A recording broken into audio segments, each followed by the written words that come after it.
All right, it looks like we have critical mass. Thank you everyone for joining. My name is Ian Adams. I'm Managing Director here at Evergreen Climate Innovations.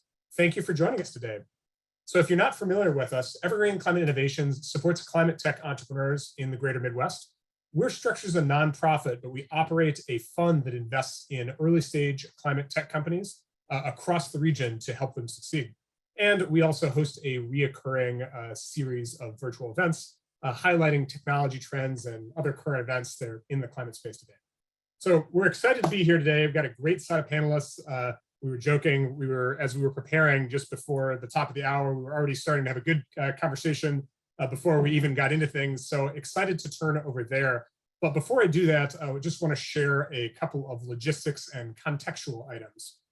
So in a couple of minutes, I'm going to invite our panelists to the stage and we'll have a nice discussion. We'll open it up around 1:45 or 2:45 p.m. Central Time for questions, which you can submit in the chat, do questions with the audience, and then close out just before 3 p.m. Central. But before that, I want to talk a little bit about what we're talking about and why we're here. So, our event is really focused on the new SEC disclosure rules and how that's going to impact climate innovation. As I consider myself a recovering policy person, now working in the climate innovation space, and we were already talking about emissions reporting and accounting and potentially doing an event around that when the new SEC rules came out. So we saw that the timing was good for this event. So just to ground everyone, I know folks are coming from different levels of sophistication and background on what we're talking about. I want to just spend just a couple of minutes explaining some definitions and context about what that rule is. In our discussion, we'll try to keep things reasonably high level and not go way too far into the weeds, but I think a common set of definitions be helpful.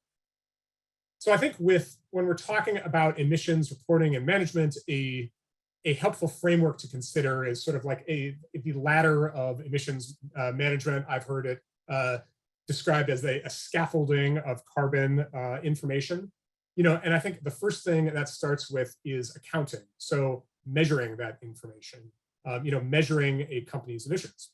Secondly, you've got the reporting. Once you've measured that information, where and how are you sharing it? And then last but not least, you've got the mitigation piece. Once you know what a company's emissions are, how can that company go about trying to reduce its emissions?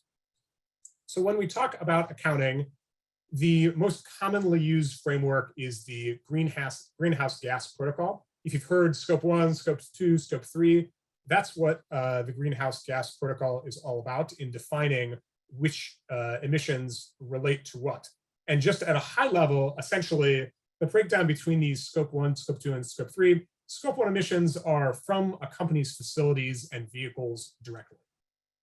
Scope 2 emissions are essentially the company's utilities. It's the electricity and the steam and the heat and cooling. So those emissions aren't coming directly from the company, but they are enabling the company to do its work.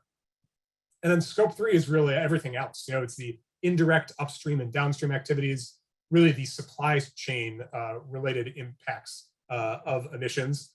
And one of the reasons this comes up, I'm sure we'll talk about this more, is that for many companies, scope 3 is actually a majority of their emissions. So that's a little bit on accounting. Moving on to reporting, just a couple high level points. If you aren't familiar or haven't had a chance to read the SEC or read about the SEC draft regulation, I don't think I've read every 500 pages or every of the 500 pages for sure.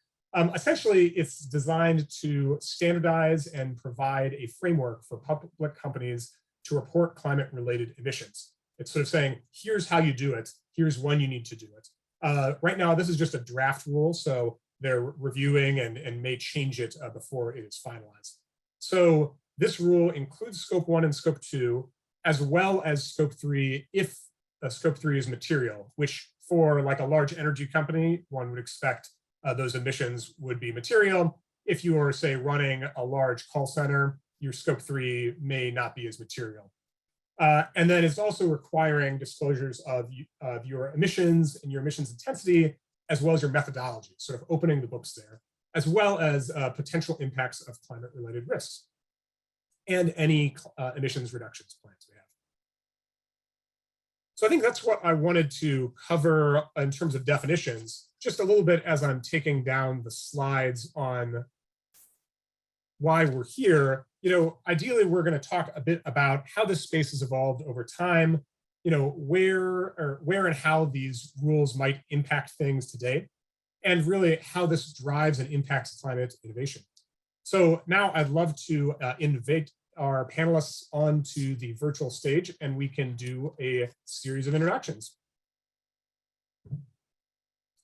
Great. Allison, do you want to go first, followed by Morgan and then Josh? Great, thank you. Thank you everyone for joining us. I'm really excited for this discussion. I am Allison Myers. I am co-founder and general partner at Buoyant Ventures. We focus on investing in early stage companies that are providing digital solutions for climate. So what that means is a lot of the hardware and some software mixes, solutions associated with both adapting to and mitigating from climate change. I spend a lot of my time working with startups directly, particularly in the earliest stages of their life. And then also my background includes a lot of consulting work. So I have some perspective on how both startups work with large companies, as well as how large companies respond to some of these things. Pass it off, thanks. Hi everyone, I'm Morgan Sheil. I'm an AVP of ESG and Impact at Energy Impact Partners. Energy Impact Partners invests in the energy transition. So we invest both in directly measurable companies where there's a very direct carbon emissions aspect and reduction aspect. And then we also invest in foundational companies, and those are companies where it's difficult from an attribution perspective or from a data perspective to capture the direct impact of that company, but we think that they're key towards the energy transition. So some examples of this might be investing in cyber companies that ensure the security of the grid, which we think is necessary for the energy transition, or companies that are more on the carbon accounting space, for example, where they won't have direct attribution of carbon reductions, but obviously, as we'll hear in this conversation, are key to the future. From background, prior to being at EIP, I was at KKR, where I was on the sustainable investing and portfolio ops teams. I started my career as an engineer at ExxonMobil, doing process and optimization, and I have degrees from Harvard Business School, University of Cambridge, and engineering from the University of Maryland. Awesome, rounding us out. Nice to be here with everyone. Very excited for today's chat. My name is Josh Whitney. I'm a managing director with Accenture. I lead our sustainable value chain practice here in North America, which is one of 6 growth themes that Accenture has made a global commitment to invest in over the next coming years to the tune of over $1 billion globally. So for those that don't know, we're very focused on building out our capability to really embed sustainability into everything that Accenture does.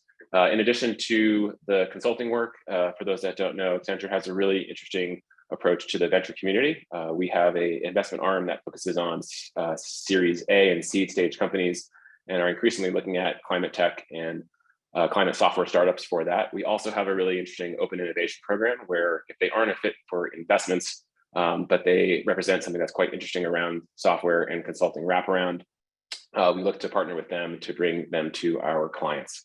My background is almost at 20 years of sustainability consulting. So I've been doing this for my whole career through a variety of different places, including co-founding a global sustainability consultancy called Anthesis Group.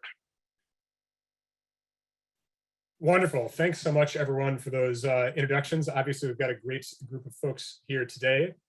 So I'm excited to begin our conversation. Just to frame things, I think we'll start sort of thematically talking about the state of affairs sort of prior to the rule, and then talk a little bit about how this potential regulation might change things and some of the challenges and opportunities there, and then shift over to like, how is this impacting climate innovation? So going into that first bucket, panelists, before this rule, like, how were the stakeholders that you engage with the most approaching ESG and like emissions reporting issues writ large? Happy to chime in there. I think that we were seeing there was kind of a bifurcation where there were folks who were really wanting to get out ahead of this, really wanting to be leaders in the space. And then there were some folks who were more hesitant to be fast moving or uncertain as to how this was relevant to them, or thinking it was a future problem for, a future team to deal with. I think with the new rule, we're seeing those groups kind of merge, where folks who this has already been a priority are really trying to make sure that their current policies and procedures align with the new proposed rule, or whatever the rule ends up with, and are, potentially dedicating even more resources to ensure that. And then the folks who were perhaps more hesitant are really, really concerned now and starting to turn their attention to this. Yeah, maybe just adding in, I think there was definitely a bifurcation of folks, and you can also look at it geographically. New Zealand, Europe has been a lot further ahead than the US in a lot of these cases. And so you see both specific countries as well as specific regions that had different requirements that had pushed some multinational companies further along in the space, and others took note and started figuring out exactly what that would mean for us, and what it would mean for their company, geographically, depending on where they were based. A lot of standards were created, I'll say, maybe too many standards. There's carbon accounting sounds really specific, when in actuality it's based on a lot of estimates most of the time. So I think a lot of different approaches were taken. And in some cases, the companies that, as Morgan mentioned, wanted to get out in front of this and make big statements and do things. We've seen a lot of net zero commitments and other sort of aspirational targets be placed, which very supportive of this. I think this is how business leaders really get their companies to get behind something, but there wasn't necessarily always a plan on how they were going to report on this or really achieve it overall. So I think we'll still see a lot of that, but that's sort of the state of play today. Yeah, I think only thing to add here is maybe a lens more from just to cover the corporate side of where things have been and are shifting with this rule, which again has been a long time coming in some regards and is also still not quite here yet in terms of actual enforcement, right? Just to keep that in mind with folks. I think what you have seen over the decade or so plus is particularly tied to carbon accounting. This has been an ancillary one-off bolt-on type of function from a team, resource, and technology standpoint. And that has allowed companies to sort of just get by doing kind of the bare minimum and in many ways have it not really be connected to the core business. And so whether it was the implicit intent or a outcome of this ruling kind of going into effect, hopefully, is that this will be required to be really built into kind of the core functionality systems, processes of businesses, which is really what is needed to actually create some of this change. Now, actually making that transition happen is very difficult and hard and costly, and in some cases painful, just being real, having gone through it. So I think that's something that many companies now are beginning to grapple with, which is why many people's phones are kind of ringing a lot in terms of what to do about this, when to do it, and how to think about it more strategically than just kind of thinking about it as something that just the sustainability people do. Right. I know there's been increasing conversation of like, where does this live, right? Is this reporting to the sustainability officer, or is this in marketing or operations or to the CFO? And it sounds like that's some of the change you're mentioning over time. Yeah, very, very quickly it's moving into the CFO space once it gets onto investor relations, 10K side of things. Yeah, and to add to that quickly, I think the new SEC rule, it's way beyond just emissions reporting. I actually think one of the most important aspects of the proposed rule, as it currently stands, who knows where it will end up, is around material climate-related impacts for strategy, business model, and outlook, and climate financial impact metrics. So I think the threshold for reporting on that is incredibly low. It's a 500-page rule, but if you get into some of the footnotes, I think there's like a 1% threshold for reporting on climate-related impacts financially. And so that could mean if you have a site in Florida and there's a hurricane and the roof leaks, like depending on how you're assessing that, it could clear that threshold and be required to be reported as is. So even just trying to grapple with what that means is pretty massive for a lot of organizations. Yeah, I think you mentioned on the climate-related impacts that that's the example that I think of as well. If you're a real estate company that doesn't own anything in the energy space, but you've got a bunch of real estate holdings in hurricane frequented areas, that makes start to matter to you a whole lot. Absolutely. Well, obviously, we interact with startups a lot, so a lot of that's a lot of our lens. Where do you find that startups in the climate tech space are at when it comes to sharing information on impact and emissions? I think over time there's been this evolution where maybe 5 years ago, if a climate tech startup was in the space, they were sort of proud to be in the space and they're talking about how they're making a difference. And now I think there may be increasing expectations around what is asked of companies, regardless of their net impact in the world. Yeah, I can take a first shot at that. I think it really depends on the stage and the true focus of the company. Obviously, as the company grows in maturity and size, that's where you need more structure. But overall, like as a baseline, as a company, you really need to be thinking about like, what are your biggest buckets of emissions? Where are those going to come from? And contextualizing like what you're saying when you think about reporting on emissions overall or how it relates to your business. Unfortunately, 1 million metric tons of CO2 equivalents doesn't mean a lot to 95% of the population, I'd say. And I think that that's part of the issue that we've always run into when it comes to reporting is like, what does it mean? What are we talking about? What is the actual impact when you say these things? So I think contextualization is going to be really important as a lot of these things get reported. For the earliest stage companies, what we encourage them to do when they think about reporting, and we sort of look at it as more impact, is focusing on operational metrics. You have a lot going on as an early stage startup. You can only focus on so many things. So using operational metrics that you can then translate into impact is really helpful. We really like the impact management project's 5 dimensions. We use that as part of our due diligence. It helps us ask the right questions and take a holistic approach to this. I mean, later stage, there's a lot going on there, but I think for the earliest stage companies, a lot of it is focusing on, what are you doing today? What are your aspirations?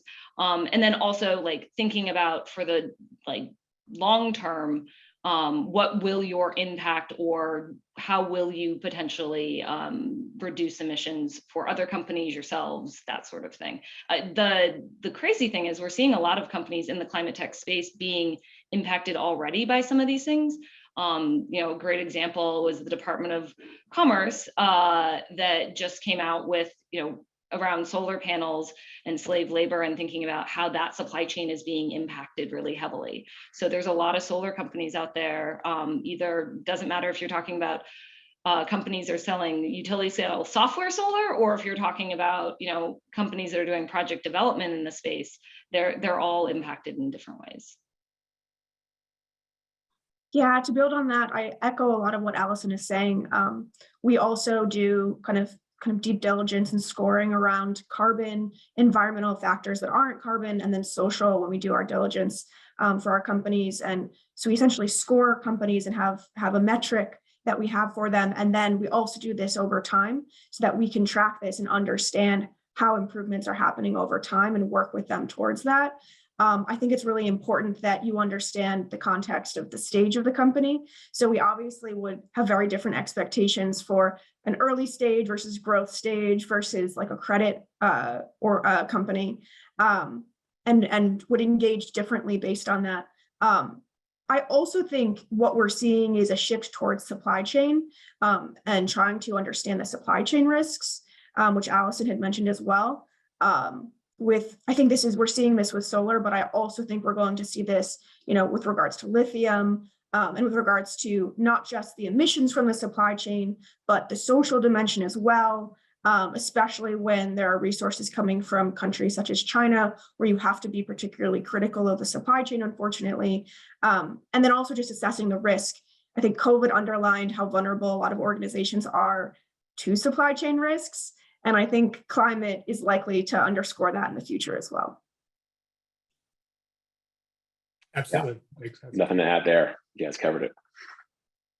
Sounds good. Well, let's change gears a little bit. We're already starting to talk about this, but like under the heading of how like this rule, let's assume it goes into effect, how it may change behavior, and then some of those challenges and opportunities. How do you expect it to change expectations around climate reporting and disclosure? Especially for this rule applies to large public companies, but for say smaller public companies, privately held businesses, do you think this makes it more complicated by requiring more track and reporting, or does it make it simpler because now everyone agrees on which framework? I tried to pretend it was easy with greenhouse gas protocol. There's like 30 other acronyms that I didn't go into there that I'm sure all of our panelists are extremely familiar with. So do you think is codifying, will that lead to simplicity over time, or is this just going to get more and more complicated the deeper it goes? I can take a crack at that first, maybe. So strength in numbers, rising tides raises everyone up, right? So this definitely makes the case to disclose and account and manage emissions much more clear. So for those companies that don't meet the threshold, are private or are smaller, you now have much more of a reason outside of the obvious ones of customer demand and investor stakeholder pressure to be accounting for the things that we've just been talking about, to really kind of incorporate this in a more strategic way than this kind of a ancillary way than we ever have. So that's, I think, the opportunity side. From a challenges piece, we talked about this a little bit, but getting the audit function comfortable with disclosing this new data set, which has a completely different methodology and source base, and as mentioned, is mostly estimates, particularly if scope 3 does in fact get included, which we can talk about later.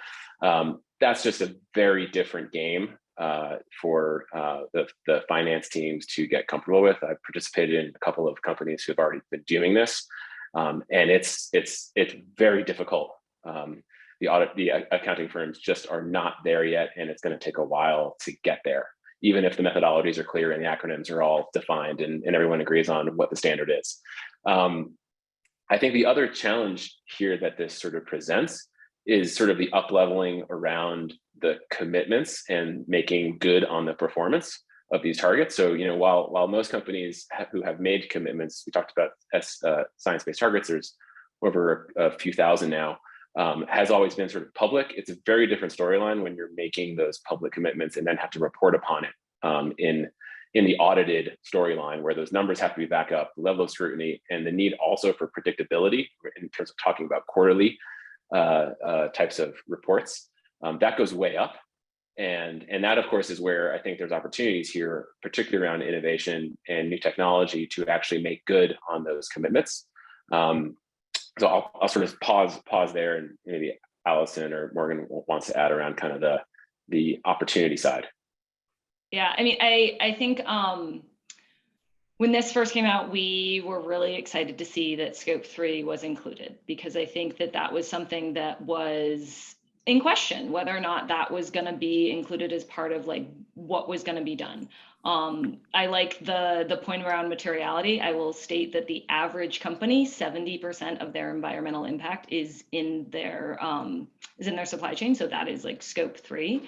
And I think that this is, depending on how it ends up, but if this is the way it ends up, thinking like there is a huge lift to go on, to Josh's point. And I think it will evolve over time, and some grace, for lack of a better word, has to be given to sort of the action, like putting into action what this is really talking about. But I think that it helps provide one framework for what's expected, that then can be aligned to and built upon, versus lots of different standards being out there and not necessarily having one thing to point to. Additionally, it requires the methodology for some different aspects, like including carbon offsets, that like the methodology behind those must be disclosed if you're buying those. Those are things that I think really push this in the right direction and help companies like more clearly state what they're really doing and the intentionality behind it and the outcomes.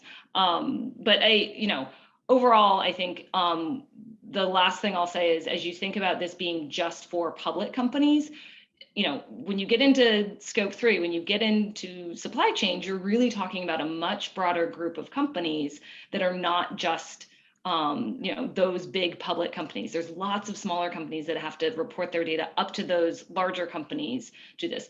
That's exciting in one way, in the sense of you get to export what's happening in the US and Europe and New Zealand as examples to other places to encourage investment in renewable energy resources, in if we're talking about the S and ESG, and better labor environments and those sorts of things. But all of this is difficult. And so when we think about like how this expands, like just because we're saying it's only the biggest companies doesn't mean that only the biggest companies are initially impacted. There's still more reporting to go on. And I think, as Josh said, this is not easy, but it's exciting to see that's coming, because I think that it does at least be a big step in the right direction, and like where we would like it to go in the future, and what aspirationally where we'll be at the end.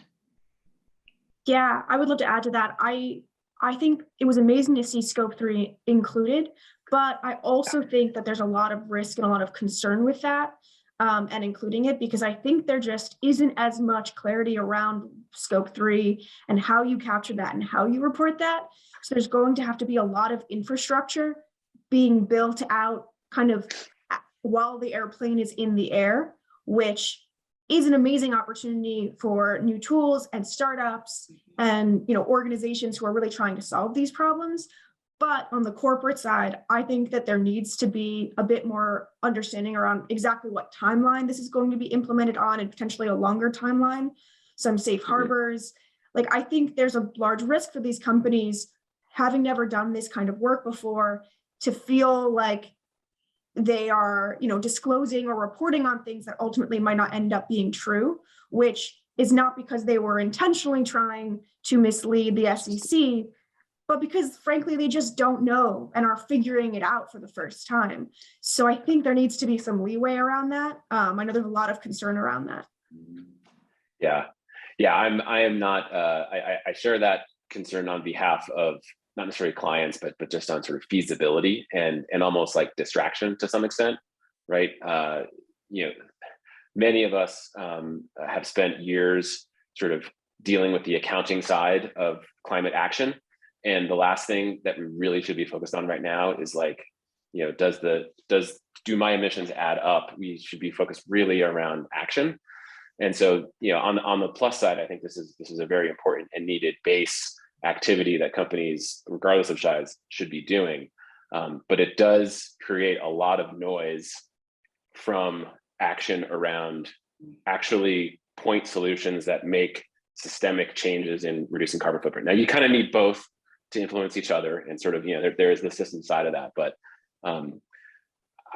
that's a concern for me, as well as I sort of fear knowing how policy goes in this country and sort of the whittling down. I was amazed to see scope 3 included as the first sort of, strike at the apple, or bite at the apple. It will be interesting to see if that's included in the final piece, and that will send a really interesting signal in some way. I mean, would love to your idea of like a safe harbor, or kind of we'll do scope 1, 2 first, and then in 2 or 3 years more time, scope 3 gets included element to it. Yeah. The one thing I'll just add is, as we think about scope 3 or just emissions more broadly, if you're using a lot of estimates, for companies to show that they're having traction or reducing their emissions, you can't use estimates and then somehow have them reduced, because it's just an estimate or an average that you're using. So that's where I think more work can be done, and then the benefit, or like the best startups that we've seen in this space are companies that not only tell larger companies, here's how many emissions you have, but also like, here's what you can do about it. Because to Josh's point, like, we don't have a lot of time to futz around with like, is the number a 5 or a 10? We really just need to start getting down to brass tacks of like, what are we doing to attack the biggest buckets out there? Yeah. Completely agree with that. And sorry, Josh, one last thing to add. I think regardless of what exactly the language is in the final SEC proposed rule, like what actually gets implemented, there's also state legislatures that are likely to be passing similar kinds of rules. So California has a plan right now that would require both public and private companies that do business in California, not located in California, just do any business in California, generating over 1 billion in gross annual revenue, to disclose their scope 1, 2, and 3 emissions, and also receive third-party audits. So, that's passed the Senate and it's at the Assembly in California. It wouldn't shock me if that gets passed, or if other states like New Jersey or New York that have been forward-looking on this also pass similar kinds of bills. So I think this is coming regardless of how the SEC rule shakes out. And so I think that there's just so much need for tools and solutions to address this. Frankly, there just aren't enough people and there aren't enough experts right now to audit these things, to do these projects, to work internally at these companies, even to consult at these companies, even just startups in the space. There's not enough people. So there's also going to be a bidding war, I think, for talent in the area. If you're considering getting into climate tech and a growing space, climate accounting might be an interesting place to be. Right? Excellent. Well, we're already sort of starting to touch on it, so love to talk about sort of like how this rule may influence climate innovation. What are you seeing in terms of what climate tech spaces might benefit, and what types of solutions do you think are going to be most useful here? Let the investors on the call start first. Maybe I'll start with one, and then I know that we could probably go back and forth on this, but one that I don't think has gotten a lot of attention. I mean, we can talk about carbon accounting and how many startups have just exploded into that space of like counting emissions, managing, the risks associated with like how you are, like what climate risks are you facing. But one that maybe is a little bit below the surface is more the circular economy. So if we're just looking at 1 and 2, you're really looking at like the internal operations of the company. So thinking about like both, as Ian mentioned, like where your energy sources are coming from, as well as what materials and are you directly overseeing and responsible for. That's where I think that there's some really interesting innovation to occur there. As an example, startup Reaply is actually a Chicago-based startup that focuses on that for enterprise companies, which is interesting. I think that that's probably one that's gotten less attention.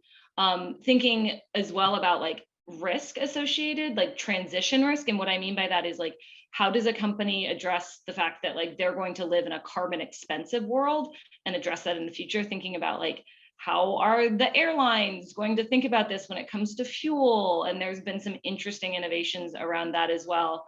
Morgan, I'd love for you to jump in too. No, I mean, I completely agree with what you just listed. I'm familiar with Reaply. I know it's Chicago based. But yeah, no, I really think circular economy is a space. I think there's also not been that much, there's been a big focus on kind of batteries, which is obviously very important, but on kind of solutions in that space. But I think there hasn't been as much in like the biochemical kind of more industrial space, which are sometimes harder solutions, but I think there really needs to be solutions. So we're starting to see that shift towards SAF. So there's a lot of interest in SAF now. I think that's also going to continue into the chemical space, into like oil product alternative space.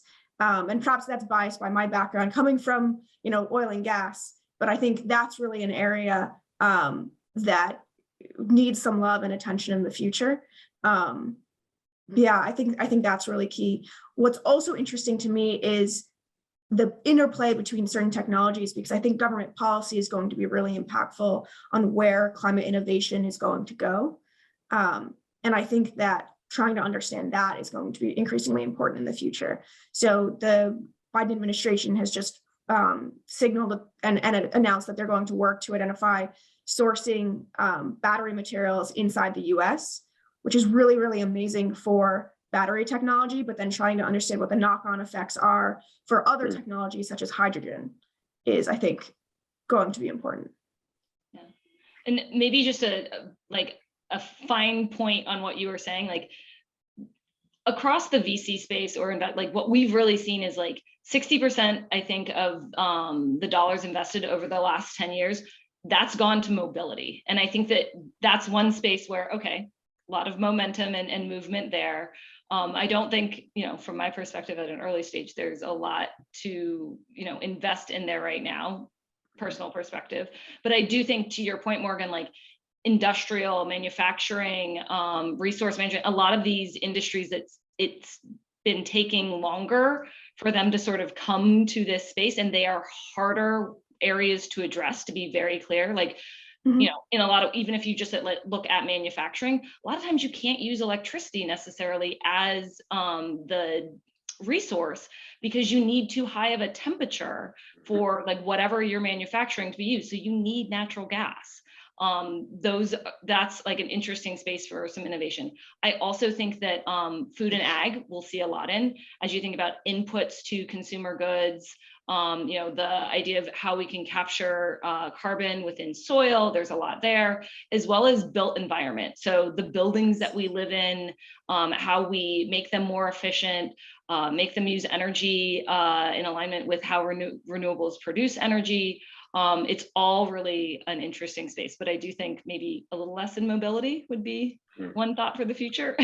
Yeah. I'm sure some folks have seen the week or two ago, Climate Tech VC did a chart that showed where the money's going to divided by where the emissions live, and it's completely the wrong way, right? So all the money is going to the smallest of the small gigaton reduction areas, and it's indicative of a couple of things, right? Everyone kind of flocks to the same thing, and then there's investor bias around that. It's also easier solutions to fund, venture capital, familiarity with SaaS to carbon accounting. It's SaaS, so it's very, it's a very logical thing to fund. So now everyone and their mother has a carbon accounting tool, and I think that's good because there's enough space in the market right now with this regulation as kind of a proxy where there will be many winners in terms of there will not be one carbon accounting solution that will rule them all.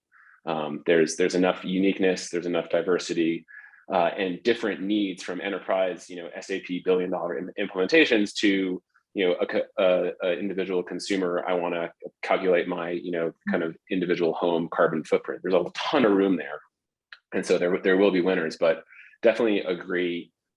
Ideally, there's a shift to funding where the solutions that are actually going to deliver the gigaton reductions that are actually needed go. And they are the hard, unsexy, longer term plays that venture probably isn't that best suited to be actually funding. And so I think that's an interesting point to be made around, the different funding parties across the ecosystem, certainly where corporates have a much more vested interest in long-lived, long-term assets. And we're beginning to see that actually happen.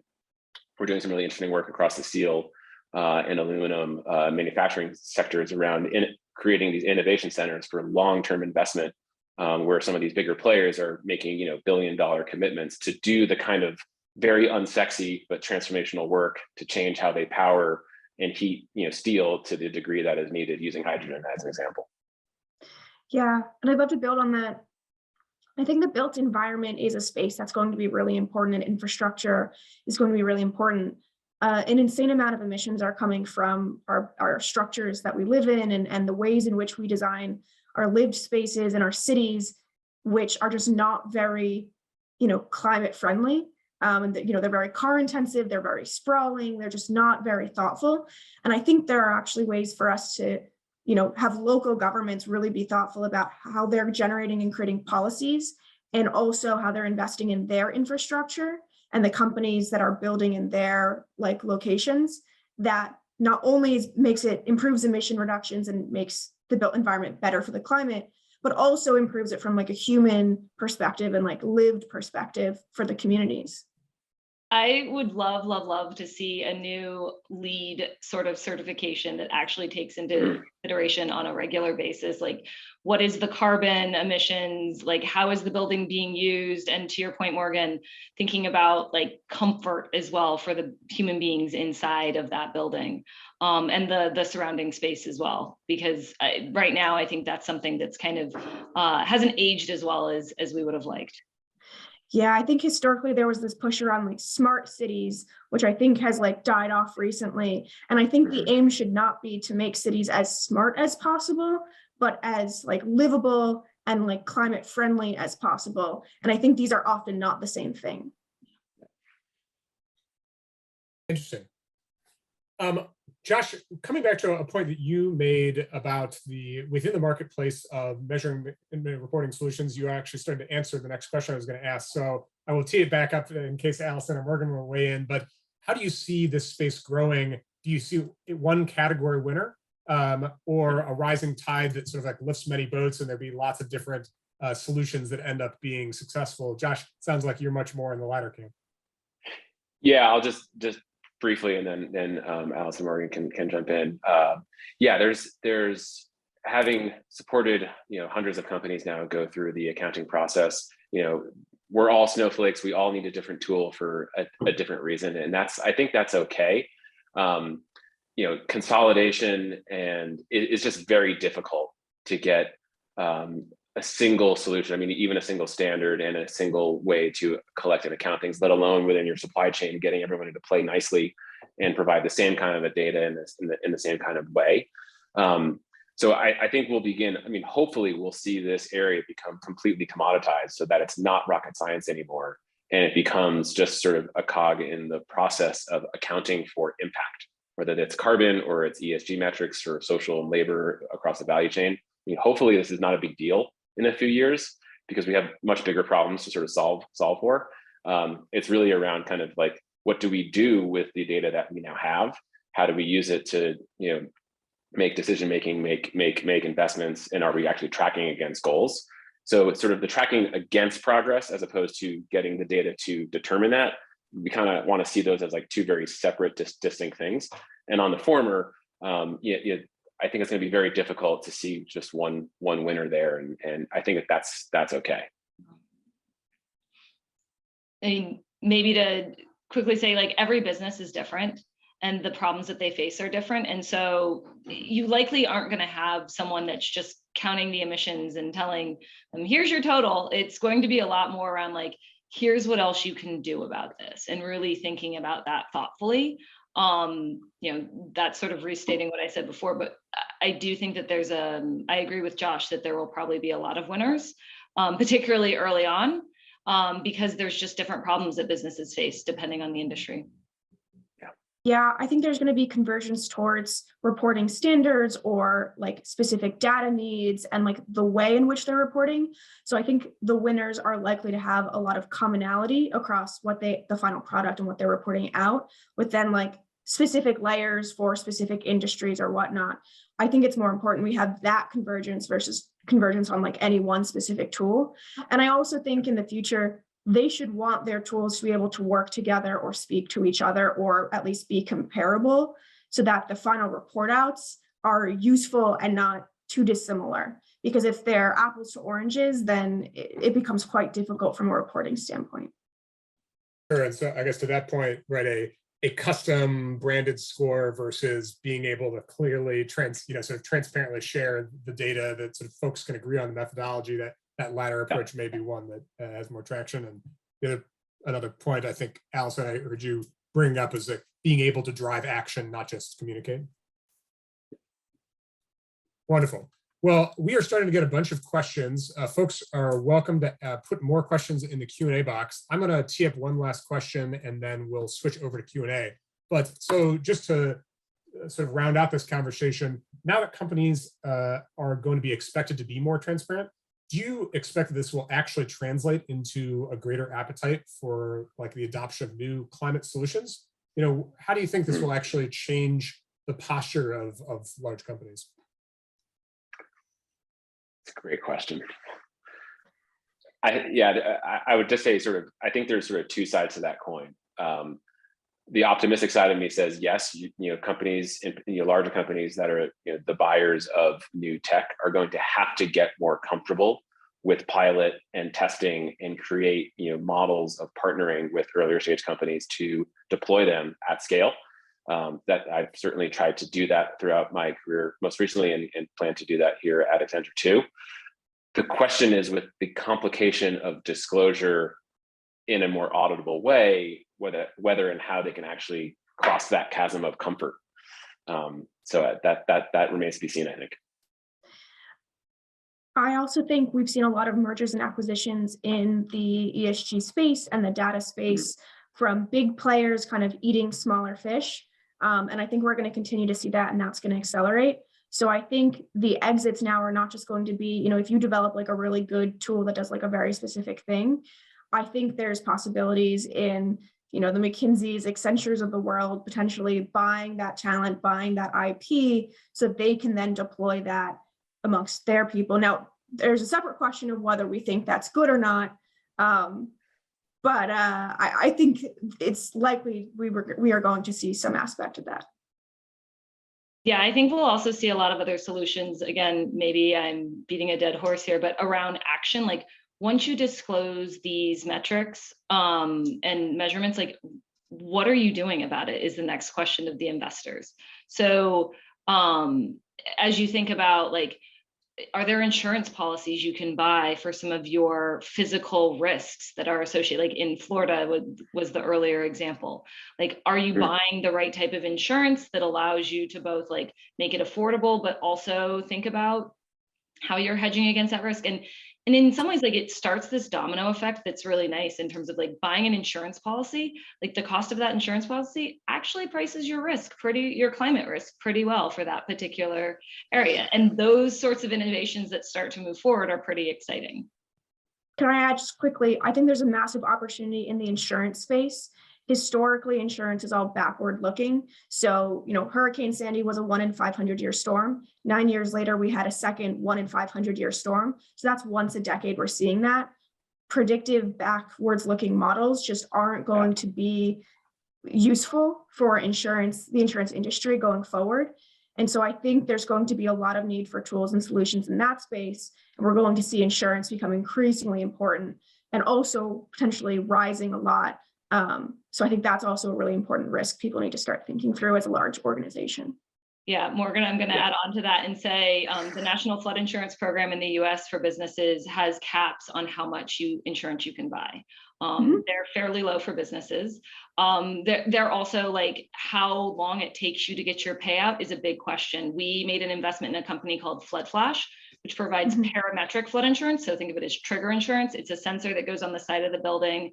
When the flood reaches a predetermined level, it triggers a payment to the owner of the policy. Their record time is under 6 hours. And if you think about how that changes, thinking about business continuity, how you recover from a storm, when we talk about adaptation at Buoyant, we say, because we want to save lives and livelihoods.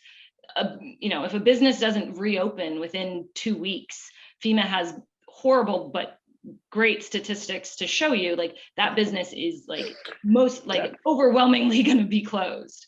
And so that so Flood Flash promises the payment within 48 hours. That's how we need to start thinking about like where we are currently, not to say we should encourage economic activity in places that are risky, but to say where we already are, how do we think about continuity and saving mind space so that we can really get at what we need to focus on, which is mitigation and like putting the resources there. Because if we're always fighting by not adapting, we're never going to get to mitigation. I also think there's a massive opportunities for organizations as they're growing to be incorporating this into their decisions on like physically where they're going to be opening locations, not only from a physical risk standpoint of rising sea level, wildfires, and California, it's really important to be looking at that now, but also from a transition risk perspective. So, what are the economic macro market risks that are present in one region or one country versus another, and incorporating that into your growth models, I think is going to be really important. Yeah. And predictive analytics, and no one does transition risk well today. Those two, if you're listening and have ideas there, that's a green field of space.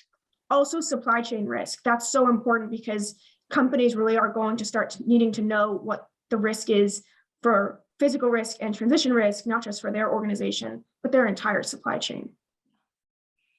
Excellent. I'm taking notes. So if anyone knows or wants to know what kind of business to start after this, you can come talk to me. Excellent. Well, thank you so much for those comments. Really, really insightful. Let's transition over to the Q&A. The first question we had in here, Josh, this may be best for you to start with. Given the complexity of the calculations and the magnitude of the disclosures, is it reasonable to expect corporate organizations to track in-house with software platforms? Or is it more likely or recommended that third-party consultancies with subject matter experts are going to need to be used? This is not a softball question, I think. I mean, it really depends upon the sophistication, maturity, scale, size of the organization, right? I've worked with companies of varieties of sizes and shapes, and many can do this on their own. It depends upon the ambition of that company and where they sit in the chain in terms of suppliers to customers. How strategic is it for them to be doing this? Is carbon and climate a part of their value proposition from a product and service standpoint? And so therefore it sort of is more important to really do this well. Therefore you can kind of understand getting more headcount to kind of do it. Or is this kind of just it is a tangential thing, and it's for now more important to sort of outsource it. In most cases, there's a life cycle to it, right? So typically, this isn't something that people have in-house. It is technical and complex, and therefore easier to sort of buy that as a service and or solution. And then over time, we sort of like to always help our clients do this on their own, so we can get on to really honestly higher value things. And so hopefully we're building capacity, and it becomes a program that one or two or three people can sort of use, whether that piece of software is one-off or embedded or incorporated into a broader system of record is sort of the typical life cycle of how these things work. Yeah, any measurement system should be indexed on using real data and not proxy data as much as possible, and on repeat measurement and repeat reporting, not just one-time measurement. Yeah. I will just add, I think that there is a very important need, and we, as was mentioned earlier, we don't have enough sustainability experts overall to do this work. So we have to automate as much as possible. And to Morgan's point, really benchmarking that data against a broader set of data, and then also tracking that data over time to flag, did a supplier's inputs change here pretty dramatically where that needs to be followed up on, things like that. I'll plug another company. We made an investment in Supply Shift, which that was one of the attractive features, was thinking about how can we leverage the talent that we have so that they are working at the highest value areas, more versus aggregating data into spreadsheets. We don't need sustainability consultants doing that. Yeah. Makes sense. All right, we have two questions pretty much on the same subject, which is on physical risk reporting. So yeah, do anyone have additional thoughts on physical risk reporting, such as climate hazards like hurricanes? Yeah, I mean, I think it's really difficult because it's going to have to be very future looking, where it's very probabilistic. So you can't say there's going to be X number of hurricanes in a year. What you're going to be able to just say is this is the probabilistic risk of this activity happening. And we know it's going to get more frequent. We know it's going to get worse, but it's just really hard to predict that in the future. We just need better tools and better data for that, which, I mean, we do see improvements over time in our predictive abilities, but we're just not there yet. Yeah, so I think it's just a really tough question. What I will say is, we have investment in one company, which is called Measurable, which works to kind of be an ESG platform, analytics in the analytics space for commercial real estate. And part of what they offer is also a physical risk assessment, which, will let you, for all of your different locations, will score your risk along multiple different physical risk factors. So we think there's more opportunities in the space like that. And that's an example of a slice where, right, it's going at a specific slice, right? Just real estate versus large businesses in general. Though honestly, it's relevant not just in real estate. If you're a corporation that has a lot of physical assets, honestly, it might also be very worth it for you. Allison, I know this is. No, I mean, to Morgan's point, point, in this space. Whenever we're diligencing a company like this, it's always so hard to answer the question of does the black box work? Because we can't test based on historical data, because then that data isn't really what we want to be seeing. We really want to be forward looking. So I think in some ways it is difficult to really like figure out exactly what technologies and algorithms are going to work. We have a lot of really brilliant climate scientists out there that I trust to get this right, but I think that being specialized is required, and really trying to think of innovative ways. I think not just to like predict it, but also like how do you start thinking about solving for this again? Like, what are the actions that you're taking in areas that you know are risky? If you have places on the coast of Florida where hurricanes have been, multiple times before, how are you thinking about the risk associated with that? And I would encourage people to think beyond seawalls that fight with Mother Nature. I would always bet on Mother Nature against us. I would think about like how are communities really thinking more broadly about like the protections overall. And one of the more recent IPCC reports came out, and a lot of this is the protections are just not evenly distributed, as are the risks. So I also think we need more transition and scenario analysis support. So a lot of like scenarios that are posited are provided globally, and we need a lot more that are industry specific and also regional, because it's not evenly distributed. There's more risk in some places than others. And there's also, just with all the physical risk, there's just such a difficulty in translating between the climate science that's saying, here's what trajectory and scenario we're on for like 2 degrees of warming or versus 3 degrees of warming, and the actual financial impacts of that. It's incredibly difficult. And the financial experts and the climate science experts often, almost always, are not speaking the same language. There really needs to be work on improving the translation and developing a better language that's common to both. Yeah. And Josh, this gets into your area, but like, how do you integrate or provide the data to larger companies so that it's right alongside when they're making business and financial decisions that the climate risk is taken into consideration? Yeah, it can't be siloed. Yeah. I mean, the climate risk is a really interesting thing. It's now owned by the sustainability teams, and it's sort of been, the enterprise folks haven't really gotten a lot of it. And so that's where it needs to live. And Morgan, your point of climate risk is really interesting and kind of wonky, but unless you can attach very material cost implications to OpEx or CapEx and or revenues, it's just an exercise, and it doesn't really matter. And there's just not that many tools out there that do a really good job of allowing for those two, like you were saying, those two sides to really talk to each other and understand what is at stake as opposed to what is just at risk.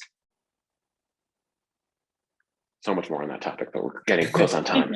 No shortage, indeed. Yeah, unfortunately, I apologize, we didn't get to everyone's questions, but great questions here. But yeah, had great questions to discuss here, and I really appreciate our panelists for joining us today. Before we go, I want to just give a special thanks to Josh, Allison, and Morgan for a very insightful conversation. We'll be posting this next week online if you'd like to listen again and want the hot tips on which businesses to start next, which I think we came up with maybe a half dozen of them, areas that need to be addressed. So always nice when we surface those. Also, I did want to note we're excited that Evergreen is going to come back with our in-person event. It's going to come back in person on Wednesday, September 7th. That's Co-Invest Climate. More details will come soon on that front. We'll have another webinar in May that we'll announce next week as well. But thanks again to Morgan, Josh, and Allison for being great panelists today, and we hope you have a great afternoon.